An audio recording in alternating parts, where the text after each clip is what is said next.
Should you make an extra RRSP or RRIF withdrawal before the end of the year? I'm Mark Sabrin. Let's dig into it.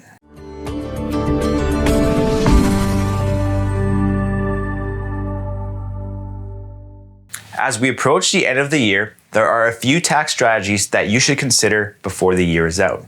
Today, we'll be looking at whether an extra RRSP or RRIF withdrawal before the end of the year makes sense. One of the major drawbacks of owning an RRSP or a RRIF is the potential tax bomb that it can create. To understand the tax bomb, let's first look at the combined Manitoba and federal tax rates. So as we can see here, we have different tax brackets. And as mentioned, this incorporates the Manitoba and federal tax rates.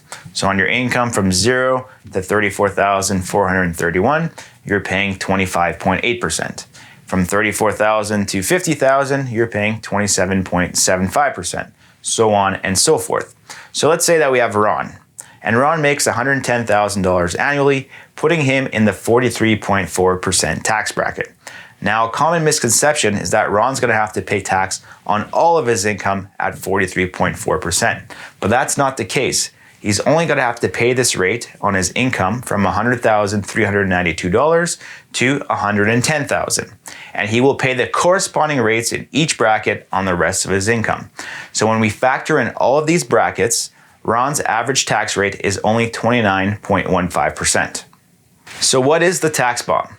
Jim and Val are retired and each make $60,000 per year. This puts them in the 33.25% tax bracket, and they also have $500,000 each in their RRSPs. Now, when either Jim or Val passes away, they can roll over their RRSPs to their spouse tax-free. So let's say that Jim passes away and his $500,000 in RRSPs transfers to Val's RRSP tax-free. Now at this point, Val's RRSP is worth $1 million. Now the downside of an RRSP or a RRIF is that everything within it becomes taxable upon the second spouse's death. So if Val were to pass away, the entire $1 million in her RRSP would all be taxable in 1 year, and her estate would end up paying over 50% tax on a large portion of it. Another common misconception is that Val could name her kids as beneficiary on the RRSPs to avoid the taxes. Unfortunately, that's not going to work either, as Val's estate would have to pay this tax bill. Wouldn't it be great if you didn't have to pay tax at over 50%? If Jim and Val each withdrew an extra $14,000 from their RRSPs, their incomes would increase from $60,000 to $74,000.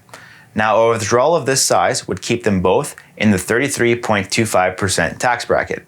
Now, the advantage of this additional withdrawal is that it allows them to withdraw funds from their RRSPs at 33.25% rather than potentially paying over 50% in the future. They can use these extra funds to top up their tax-free savings accounts or to invest in a joint non-registered account that will be more tax efficient in the long run. To summarize, if you have a large sum of money in your RRSP or RRIF, it might make sense to make additional withdrawals this year, even if you don't need the money, so that you can pay tax at a lower rate today than potentially paying over 50% down the road. I hope you enjoyed today's video. Hit the subscribe button and we'll see you next time.